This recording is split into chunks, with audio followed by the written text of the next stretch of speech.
Look, without further ado, it's probably time to introduce Orlando. Orlando, the market technician, the man that's all about understanding technical markets and what's going on. Orlando, are you with us?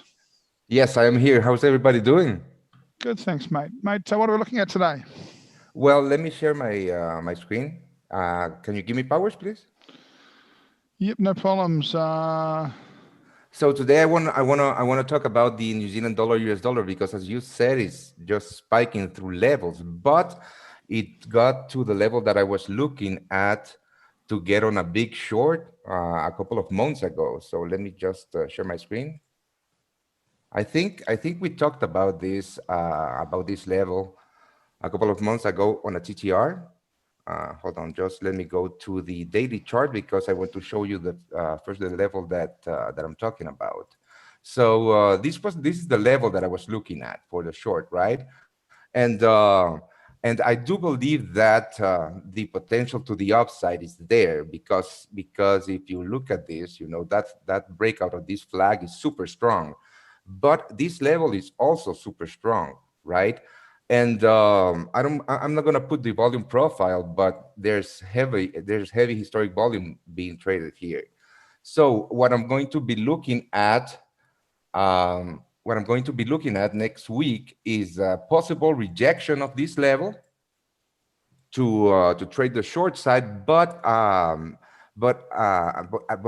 really would prefer to trade the long side on the New Zealand dollar US dollars, just given the strength of this move to the upside. I've been trying to short this pair on this level, but the impulse is clearly to the upside. So we will see what happens here at this level. But I do believe that we're going to get a lot of resistance once we get here. And if we get here, actually.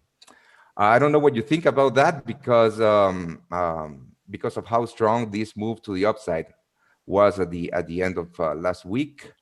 But that was what I was waiting for, and I have been waiting for a couple of months. So I'm going to be looking at that. And if we go to the daily again, if this actually plays out, the potential to the downside is quite massive, right?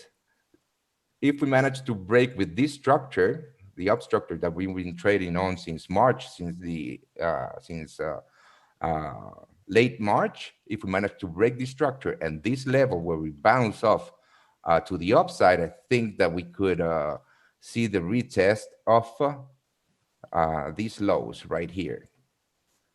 But again, given the strength of this move, just look at the daily candle on Friday, so strong, um, uh, right here. So this candle is super strong, and I really don't know if I am going to be able to play this on the short side, right? Given the fact that the US dollar is currently at the lows right here. And this is the other thing, right? You were talking about how weak the US dollar has been and how strong equities have been and how metals are lagging the move, right? Um, I am still long bias silver. This is the other market that I wanted to talk about. And when we finally broke with this flag and this structure, we encounter a lot of resistance here, right? So now my stops are at this level below this low. So if silver breaks to the downside, I really don't think that it's going to have the strength to go to the upside. But again, given the fact that the US dollar is at the levels that it is right now at these lows, and if the US dollar breaks to the downside, and if equities continue to move to the upside, I do believe that metals are going to be next. And the level that I'm looking at to take some profits off is the 25.50, which is uh, the previous highs. And the reason that that I've been talking about this market for so long is because of the potential to the upside. I mean, it's incredible. This is the daily chart. Let's go to uh, the weekly chart, right? The potential to the upside is massive. All-time highs at the 50 level, right? So And gold is making all-time highs right now. This is why I prefer the play on silver instead of gold. And if this bullish move continues, and we manage to break with this high, the next target that I'm looking at is this level right here, which I believe if we manage to get there, this is where we're going to get a big retracement back for a continuation. If this bullish move continues in metals. But on the shorter time frames, right now, silver is doing nothing, and I'm just waiting for a real direction in this market, as I am doing also on the pound versus the yen. This is the other market that I wanted to talk about because of the potential to the upside, right? Let me go to the daily chart again, and this is concerning to me. This Friday's candle, right? Because it didn't close above these lows. That to me means that the bullish move might be finishing, right? Or we might get another retest of the 138.40 for a continuation. And the other thing about this is yen futures that are rallying very hard, which goes against this bias that I have right now on the pound versus the yen, right? But again, for the long-term potential in this market, we have at least a 2% move to the upside, or 250 pips to the next level on the pound versus the yen. And let me go to the hourly again. Right here, this is what concerns me, right? We didn't close above this level. So if we get some bullish action on the yen next week, I believe that this bullish move will be out of fuel, and I will be looking for shorts. Now the US dollar, I don't know what you think about the US dollar, but after Jackson Hole, we got the retest of these highs, and then boom, a complete flush to the lows. But this level has been tested quite some times, right? At least 3 times, and then again on Friday. And if we go to the higher time frames, let's go to the 3-day chart so we can actually see the levels that we have lower. If we manage to break with this level, I think that we might test the 91 level again, and that could fuel the bullish move in metals that I'm waiting for. Again, the other thing that concerns me about is this consolidation at the bottom of this structure, right? It looks more like a reversal pattern. I mean, if you trade patterns, and if you look at the market if you look at patterns when you are analyzing the markets, it's very clear that we have a flat bottom right here, and somewhat of a wedge, which might be a reversal pattern for a break above. But again, the fundamentals do not support the bullish bias in the US dollar. So what I'm doing is I'm just looking at the US dollar every single day to see if we manage to break these levels to the upside to get a bullish direction, or these levels to the downside to get a real bearish move. And if we get that real bearish move, I think that would trigger the bullish continuation in metals. But for the time being, I mean, this is a waiting game for me, for the time being, right? And just protecting these bullish, these long positions and these bullish bias. And again, if we manage to, if price breaks with this with this level, which is very important, and this is the reason that that this is the key level to me, the 2620. I'm going to show you. If we go to the 3-day chart, I mean, I think we have to go to the weekly chart actually. And I'm going to grab this. If you look at this, I mean, look at this base from September 2011, and it broke in April 2013. And that is the exact level that silver is testing at the moment. Let's go back to the 4-hour chart and let's thicken the chart out. As you can see, this is the exact level that silver was consolidating in before it broke to the upside. But I mean, that impulse was not as strong as I wished it could be, based on that massive historic level. And that is the reason that if silver breaks to the downside, I'm going to be out of my long positions. But I will not be looking to short this market at all. But the 26 to 2620 is my key level in silver. Maybe we're going to get another retest here to pick up more buyers to finally move higher. And that's the other reason that I prefer to play on silver, because I don't see such a big level in gold at the time. And basically, this is what I'm really looking at for the beginning of next week. So silver, dollar index. Did you actually make up your mind on dollar index? Because I find no, Geoff. We've been talking about the dollar index for a while, right? I mean, of course, I'm bearish the US dollar, but I mean, just take a look at this horrible consolidation, right? I mean, for a day trader, this is great because I mean, on Friday, the short on the US dollar was obvious, right? And as a day trader, you can actually trade this range. But if we're looking for long-term positions, there is actually no execution while the US dollar is trading inside this range, for me at least, right?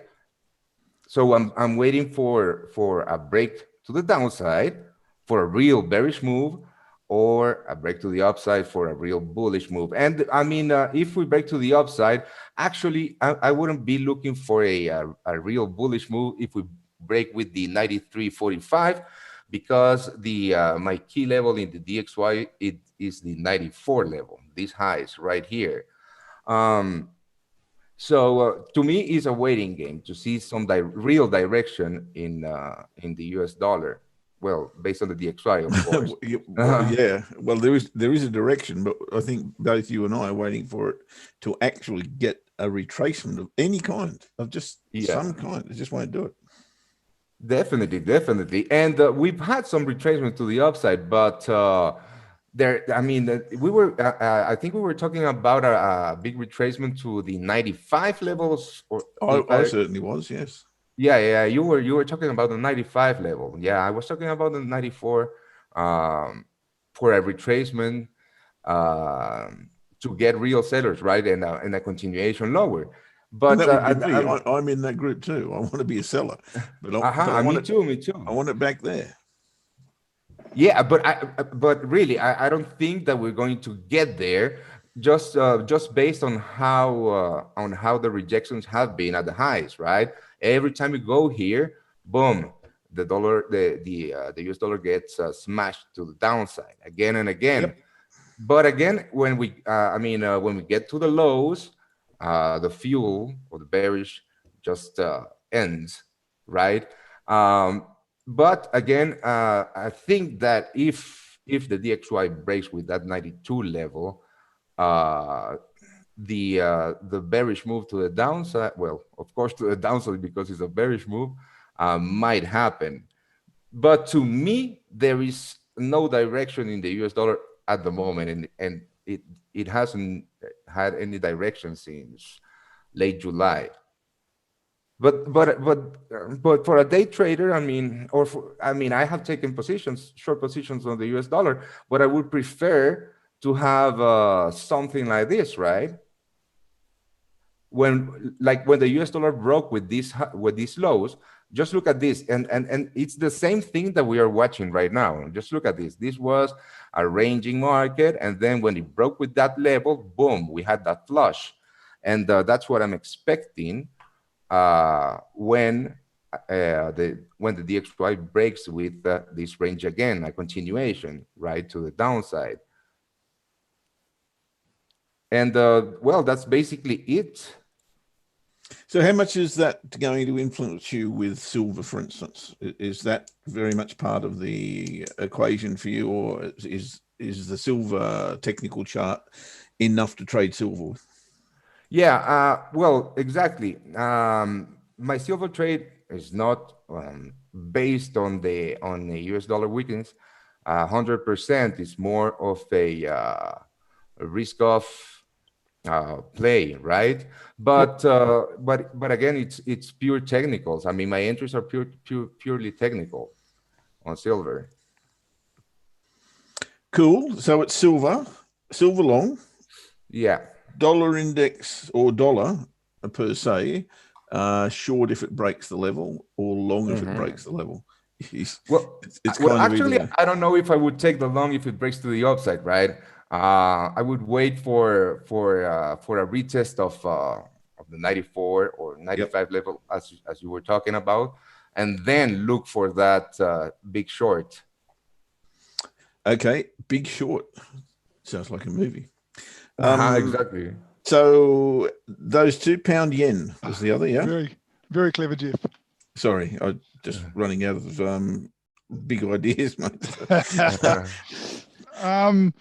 Mate, it's interesting, Orlando. It's interesting as we get ready for this week, isn't it? With Jackson Hole and the inconsistent move, just where it's going at the start of this week is. I just want to say at this stage, I think if you're not an experienced trader, Monday and Tuesday are watching days. We need a bit of clarity around some of this stuff, don't we? Yeah, we do. But the thing is that, I mean, yeah, and if you have trades open, I mean, manage accordingly. But looking for new positions might be a little delicate. Yeah, I think so. It's one of the things where because the move coming out of Jackson Hole is so unequal, you know, someone's right and someone's wrong here, and the market, you know, I just can't see it staying disjointed like this. For me, it's disjointed. For me, it's not dollar long or dollar short. It's a bit dollar long and a bit dollar short. And I expect on Monday at some stage, or Monday, Tuesday, for that to get a lot clearer for everybody, you know? Definitely.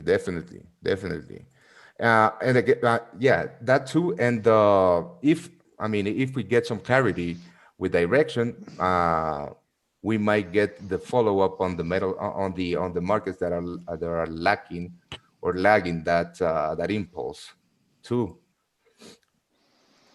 Cheers, mate. What else are you looking at, buddy? Well, let me see. I'm also looking at the US dollar Canadian dollar. Actually, that's a good level that the US dollar Canadian dollar is at right now.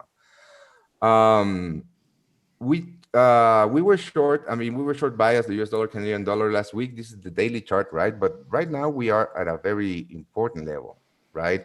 And this is the way that I look at the market, right? I go in historic price action, and I just look for zones where big buyers or big sellers have come into the market. I mean, where we've had reversals, big reversals in the market, and right now we tested that level. Just look at that Friday candle. We tested that level, and boom, we went up.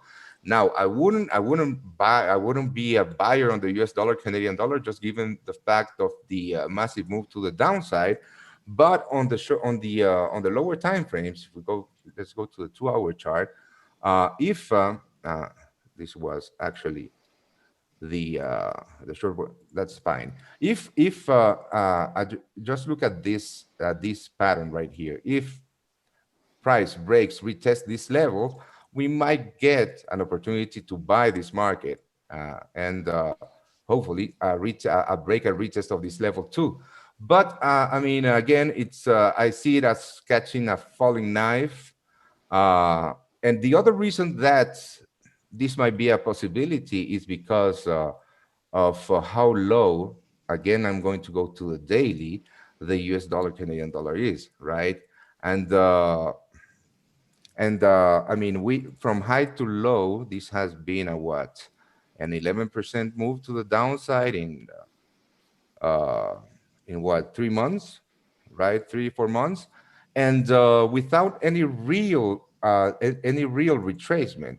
Just this one right here, which was, let me just get the ruler again, which was about 3%. So if we, I mean, if we just look at the moves and the pullbacks, from this high to this low, we had a 9% move, and then a 3% the pullback, and then this move is about 5%.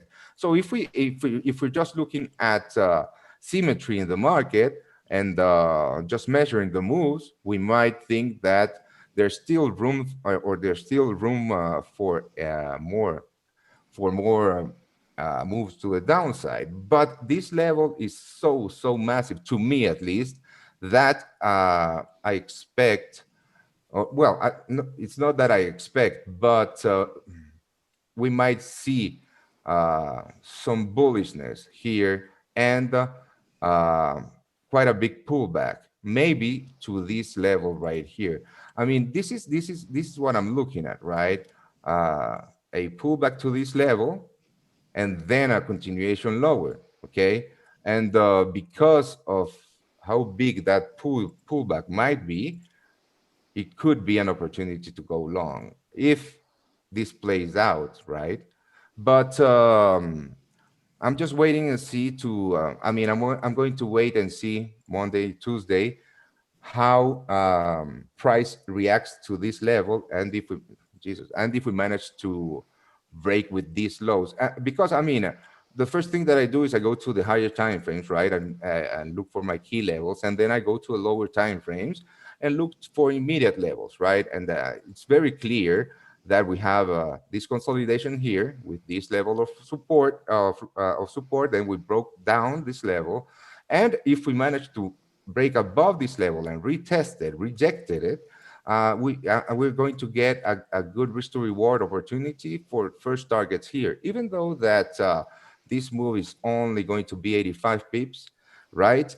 But if we grab this long for a retest of these highs and just hold on to a portion of our trade for a possible continuation higher, we might, and of course, if this plays out, we might get in on a nice swing trade on that pullback in this very bearish market. But again, it's the same thing as the New Zealand dollar versus the US dollar. That move is so massive, that bullish move is so massive, and that close on Friday was so bullish that this short idea that I've had and that I've been waiting for, which is also in a very strong level on the daily, might not play out. So I'm just going to wait and see how price reacts to these levels, and if I get an entry based on a reversal pattern, and if the risk to reward is there, and if price creates that pattern and breaks with that pattern, that might be a good opportunity. But again, we are looking at reversal trades right here. So that's, I mean, that's the reason that I'm going to be very patient, and then I'm not going to be jumping in aggressively on these ideas. I need to see some kind of a rejection and a pattern to create for me to actually have an entry with a good risk to reward ratio. And yeah, I mean, basically that's what I'm looking at the moment.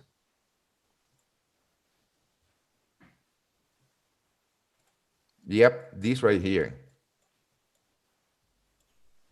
Okay, Sorry, buddy. guys. You're right. Away you go. I just spoke. I spoke on mute and then come screaming back. Simon asking if the New Zealand dollar US dollar bar is an exhaustion bar, and look, Simon, you know, it is approaching a level. I'd feel like it was more likely to be an exhaustion bar if it was just retesting that previous high, but I think as well that The New Zealand dollar bar is, look, people sometimes get confused and think what happens in New Zealand has some effect on the price of the New Zealand dollar. That is a Jackson Hole US dollar weakness move. And, the Aussie went the same kind of distance, and I think it's a fundamental move personally. And, we're likely to see a reaction to that more than the chart pattern at this stage is my expectation. Look, we've got Paul Hutton in the room. Julian's not in at this stage, so we might have Paul jump in and do the guest role. PH, you got a couple of charts you can take us through. As far as I can see right now, we're also without Ainslie, so we will